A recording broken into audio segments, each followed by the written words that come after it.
Thumbnail देख के तो आप समझ गए कि आज कहानी किस चीज के ऊपर होने वाली है। तो सीधा कहानी की ओर बढ़ते हैं और कहानी के आखिर तक बने रहिएगा। अब चैनल को सब्सक्राइब कर लीजिए। तो ये कहानी महाराष्ट्र के थाने के मीरा रोड के शांति नगर की है। एक रोज, ये मई 2024 की कहानी है। तो एक रोज ये पुलिस स्टेशन में एक महिला आती है और ये महिला आके पुलिस स्टेशन में एक रिपोर्ट लिखवाती है। रिपोर्ट लिखवाने से पहले वो बोलते कि मैं ये जो रिपोर्ट लिखवा रही हूँ वो सबके सामने नहीं लिखवा सकती, तो आप क्या पुलिस स्टेशन को खाली करवा सकते हैं? मतलब कि मुझे एक लेडीज चाहिए, मैं किसी के सामने सबके सामने ये बयान नहीं दे सकती। तो पुलिस वाले बोलते ठीक है।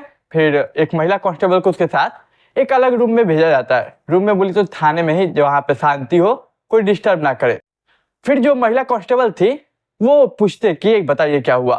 इसके बाद महिला जोर जोर से रोने लगती है और फिर एक बात बताती है। वो बोलती है कि मेरे साथ रेप हो रहा है, मेरा बलात्कार किया जा रहा है।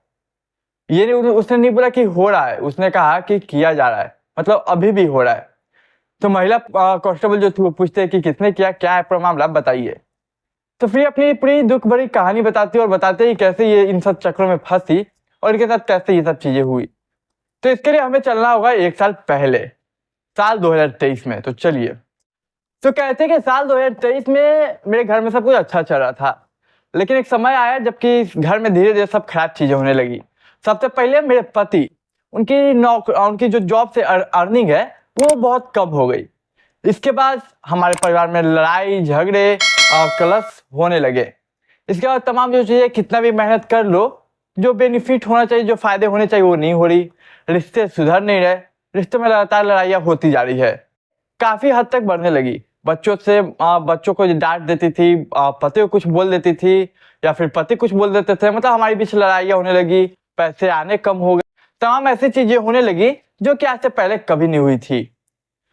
तो फिर यूं ही मैंने एक शख्स से बात की, तो उसने बताया कि कहीं ये सब भूत प्रेत पिशाच या फिर किसी जिन का तो कमाल नहीं। मतलब कि कहीं ना कहीं, क्योंकि कितना भी मेहनत कर रही हूँ, कितना भी कोई चीज कर रही हूँ, उसका पॉजिटिव रिजल्ट आने के बजाय नेगेटिव रिजल्ट आ रहा है। तो ये चीज मेरे दिमाग में आई, मैंने कहीं सुनी तो उससे मेरे भी दिमाग में आई। तो मैं करूँ क्या? तो मैं तमाम चीजें पता करने लगी कि मतलब जो बाबा है, तांत्रिक होते हैं, जो कि भूत प्रेत पिशाच को भगाते हैं, देखते हैं, उनका हल करते हैं, प्लस जो जिन तिन को देखते हैं, भगाते हैं, जो भी होते हैं, उन सबसे कांटेक्ट करने लगी। इस सिलसिले में मैं कई बाबाओं से मिली, कई तांत्रिक से मिली, कई अघोरी से मिली, और सभी ने कुछ ना कुछ मतलब कि कोई ना कोई उपाय बताया और मैं उसे की।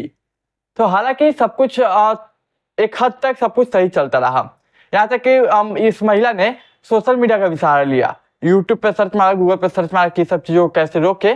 आप जानते हैं कि जब सोशल मीडिया पर सर्च मारा जाए ये चीज, तो एक प्लेटफॉर्म पे सर्च मारे तो दूसरा तीसरा पे ऑटोमेटिक वो डाटा शेयर हो जाता है, जिसकी वजह से हमें हर जगह उस टाइप के ऐड दिखने लगते हैं। तो महिला भी सर्च करती थी, सब देखती थी, अघोड़ियों से मिली, बाबा से मिली, और फिर कभी, लेकिन एक बात है कि कुछ ना कुछ चेंज होते थे। मतलब कि अब कहीं भी गई तो आप पे चढ़ावा चढ़ाती थी, जिसके बदले में कोई बाबा ने, अघोड़ी ने कुछ मतलब राख होता है जो मतलब पूजा का जो काफी मान्यता है, वो दे दिया, किसी ने ताबीज दे दिया, किसी ने वो धागा बांध दिया। तो थोड़े बहुत सब कुछ सही रहा, लेकिन ये सब कुछ सही तब तक रहा तब तक वो सोशल मीडिया ऐप फेसबुक पे नहीं गई। फेसबुक पे जाने के बाद उसकी ये रुखी बदल गई। वो एक रोज यूं ही फेसबुक इस्तेमाल कर रही थी। तो जैसा कि मैं बताया कि डाटा हर जगह शेयर होता है, तो उस शख्स ने, उस महिला ने जो यूट्यूब पे सर्च मारा था इस सबसे रिलेटेड भूत पिशाच चीन के बारे में, वो चीज उसने गूगल पे मारा तो ये डाटा आ गया फेसबुक पे। तो ये स्क्रॉल करते वक्त फेसबुक पे एक ऐड दिखता है महिला को। उस ऐड पे लिखा है कि भूत प्रेत पिशाच या फिर हो जिन, हम सभी को भगा देंगे, और आपके जीवन में कोई भी कठिनाई आ तो हम देंगे उसका समाधान। और सबसे बड़ी बात, नीचे एक लाइन लिखा, तो ये सभी चीज होंगे बिल्कुल मुफ्त, आपको इसके लिए कोई पैसे नहीं देने होंगे, और नीचे एक मोबाइल नंबर। अब महिला खुश कि इतने सारी चीज कर रही हूँ, पूरे तरीके से ठीक नहीं हो रहा है। और एक ऐड है जहाँ पे दावा किया जाए कि ये सब चीज को भगा दिया जाएगा, और बिना पैसे लिए, सबसे बड़ा प्लस पॉइंट, के बिना पैसे लिए। मतलब कि सामने वाला व्यक्ति काफी मतलब जानकार होगा, तभी तो बिना पैसे का वो ये कर रहा है। इसके बाद वो उस नंबर पे कॉल करती है, और बात करने के दौरान पता चलता है कि उस शख्स का नाम है संतोष उर्फ विनोद पंडित। संतोष उर्फ विनोद पंडित। फिर बताती है बाबा, मतलब जो संतोष उर्फ विनोद है, उसे बताते हैं बाबा मेरे घर में ऐसी ऐसी चीजें हो रही है, समस्या हो रही है, तो आप एक दिन मेरे घर आइए और एक बार चेक कर लीजिए मेरे घर में सब सही है या नहीं। तो फिर बाबा बोलते हैं ठीक है, हम आके चेक करते हैं। और फिर एक दिन डिसाइड होता है, वो अमावस्या की रात होती है। फिर अमावस्या की रात बाबा आते हैं, तमाम चीजें देखते हैं, घर के तंत्र मंत्र की चीजें करते हैं। और फिर वो कहते हैं हमेशा, जो कि हर तांत्रिक कहता है, जो आप भी सोच रहे होंगे, इस घर पे किसी का साया है, किसी की बुरी नजर है। अब बाबा ने कुछ ऐसी बातें बताई कि आपके साथ ये हो रहा होगा, ये चीजें हो रही होंगी। वो सब सुनने के बाद महिला के होश उड़ गए कि बाबा ये तो सच में हो रहा है। और वो महिला बाबा के चरणों में गिर गई और यहीं से अब बाबा का खेल शुरू होता है। अब बाबा कहते हैं इसके लिए हमें पूजा पाठ करवानी होगी, तब जाके इसे भगाने में मतलब आसानी होगी। तो बोलते ठीक है बाबा बताइए। तो देखिए बाबा तो सच में फीस नहीं लेते, लेकिन वो कहते कुछ तमाम चीजें होगी पूजा के लिए जो आपको लानी होगी। तो एक प्रॉपर लिस्ट देते हैं पूजा की सामग्री की, और महिला फिर जाके ले आती है। और फिर रात को लगभग 12 बजे ये पूजा शुरू होती है, पूरे मतलब विधि विधान के साथ जो भी उनका होता है। अब पूजा शुरू हो चुकी है और इस पूजा में एक था कि आपके अलावा मतलब महिला को कहा गया था, इस महिला को कहा गया था कि आपके अलावा आपके घर का कोई और सदस्य इस पूजा में नहीं आना चाहिए, कोई हमें अड़ंगा नहीं होना चाहिए, इस पूजा में कोई आसत भटकना भी नहीं चाहिए। तो महिला बोली ठीक। फिर 12 बजे पूजा स्टार्ट होती है और पूजा होते होते फिर बाबा बताते हैं उसका कि क्यों ऐसा हो रहा है, आखिर कौन साया है इसके ऊपर, घर के ऊपर। वो बताते हैं कि इस घर के ऊपर एक जिन का साया है, एक कुंवारे जिन का। हाँ, वो बताते हैं कि वो शख्स जो भी है, जो भी जिन वगैरह है, वो मर गया, मतलब कुंवारा मर गया, शादी हुआ नहीं, और उसे एक किसी महिला के साथ शारीरिक संबंध बनाने हैं।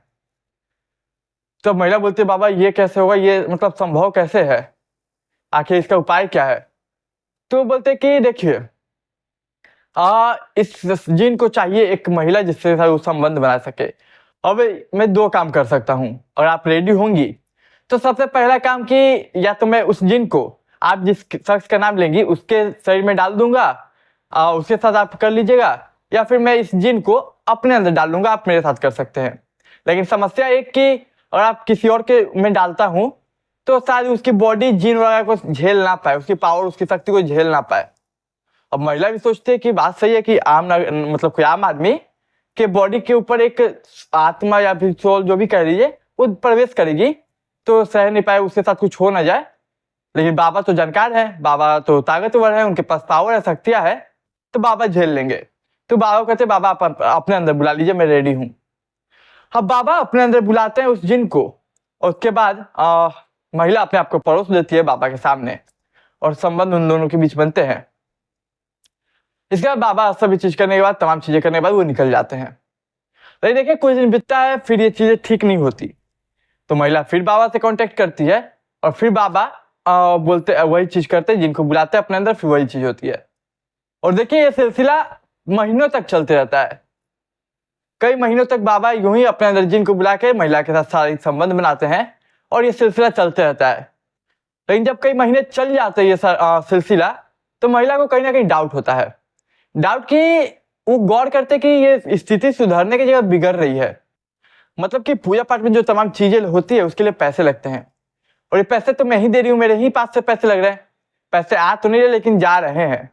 और पूजा में कई ऐसी तमाम चीजें थी जो ये काफी महंगी मतलब आते हैं, तो मैं पूजा करूँ तो पैसे तो जा रहे, आ नहीं रहे। यहाँ तक कोई कुछ स्थिति भी जो सुधरना था वो सुधरने की वजह और उल्टा बिगड़ता जा रहा है। मतलब ये पूजा पाठ, ये तांत्रिक वगैरह जो है बाबा या फिर जो जिन वगैरह बुलाए वो सब फेक तो नहीं। और वो ये सब कहीं ना कहीं समझने लगी थी कि ये सब बाबा ढोंगी है। और वो कहते कि बाबा मैं अब ये सब नहीं करूंगी, मैं ये सब चीज बिल्कुल नहीं करूंगी, मैं ये सब बंद कर रही हूँ, अब मुझे नहीं छुटकारा चाहिए, मैं देख लूंगी, आप रहने दीजिए, आपने जितना किया उसके लिए आपका धन्यवाद। अब बाबा का दिमाग हिल जाता है कि अचानक से क्या हुआ। और अब आता है बाबा का असली रूप उस महिला के सामने। बाबा बुलाते हैं एक दिन कि ठीक है एक बार आओ, तुम्हें कुछ बात करनी है, उसके बाद मैं कुछ नहीं करूंगा, कुछ करना नहीं है। अब बाबा बुलाते हैं और अपना फोन निकाल के उसे एक वीडियो दिखाते हैं। और इस वीडियो में क्या होता है आप जानना चाहेंगे? इस वीडियो में वही होती है जब बाबा उस महिला के साथ संबंध बनाते हैं, तो संबंध की वीडियो इस फोन में होती है और महिला को फिर वो ब्लैकमेल करना शुरू कर देते हैं। अब महिला डर जाती है और अपनी इज्जत बचाने के लिए ब्लैकमेलिंग का भी शिकार हो जाती है। लेकिन जब देखिए बाबा 3-4 बार ब्लैकमेल कर देते हैं वीडियो दिखाकर, तब महिला से सहा नहीं जाता, रहा नहीं जाता। फिर वो ये बात अपने एक मित्र को बताती है और वो मित्र बताता है देखो तुम इन सब चीज में गहरा तरीके से फंस चुकी हो, अब तुम्हें निकलना है। वो जो भी तांत्रिक और बाबा धावा है वो सब फेक है, अब तुम्हें निकलने का तुम्हारे पास केवल एक रास्ता है, तुम पुलिस के पास जाओ। और इसके बाद महिला का आंखें खुलती है, वो फाइनली पुलिस के पास पहुंचती है और ये कहानी को इस तरीके से बताती है। और कहानी बताने के बाद पुलिस सबसे पहले उस बाबा संतोष उर्फ विनोद को अरेस्ट करती है, उसके ऊपर धारा 376 लगाती है और गिरफ्तार करके उसे मतलब जेल डालती है। और ये कहानी अभी मई की है, मई 2024। और देखिए अभी पुलिस वाला का कहना, अंदाजा लगाना कि शायद क्योंकि फेसबुक पोस्ट से ये देख के महिला गई थी और फेसबुक पोस्ट तो काफी महिलाओं को दिखा होगा, काफी महिलाओं इसके शिकार भी हुई होंगी। तो अंदाजा लगाता है कि हो सकता है मोर देन 10 से ज्यादा महिलाओं को इसने शिकार बना लिया हो, क्योंकि फेसबुक ऐड जो होती है उसकी कोई सीमाएं नहीं होती है, बहुत लोगों को दिखती है। तो ये अंदाजा लगाया जा रहा है। बाकी गिरफ्तारी हो चुकी है, तो सजा मिलेगी। और देखिए मैं आपको भी कहूंगा कि भूत प्रेत पे विश्वास मत कीजिए। ये सब जो भी चीजें नेगेटिव एनर्जी होती है वो सभी चीजें नेगेटिव होती है। आपको कोई भी हार्म ऐसे नहीं करता बिना मतलब का, आपसे ऐसा कोई उन्हें पर्सनल दुश्मनी नहीं होती। और अगर आप इन सब पे विश्वास करते तो आप भगवान पे भी विश्वास कीजिए। और जब भगवान पे विश्वास करते हैं तो इन सबको अपने मन में, अपने ख्यालों में लाने की इजाजत ही मत दीजिए अपने मन को, क्योंकि ये सब चीज फेक होती है। और मैं यही कहूंगा कि अगर आप इन सब चीज पे यकीन करें तो भगवान पे कीजिए, उनसे ज्यादा वो आपका साथ देंगे और कभी आपके साथ कुछ गलत नहीं होने देंगे।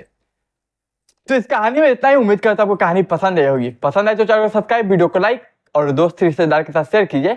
मैं मिलूंगा एक नई कहानी में, तब तक के लिए मुझे दीजिए इजाजत।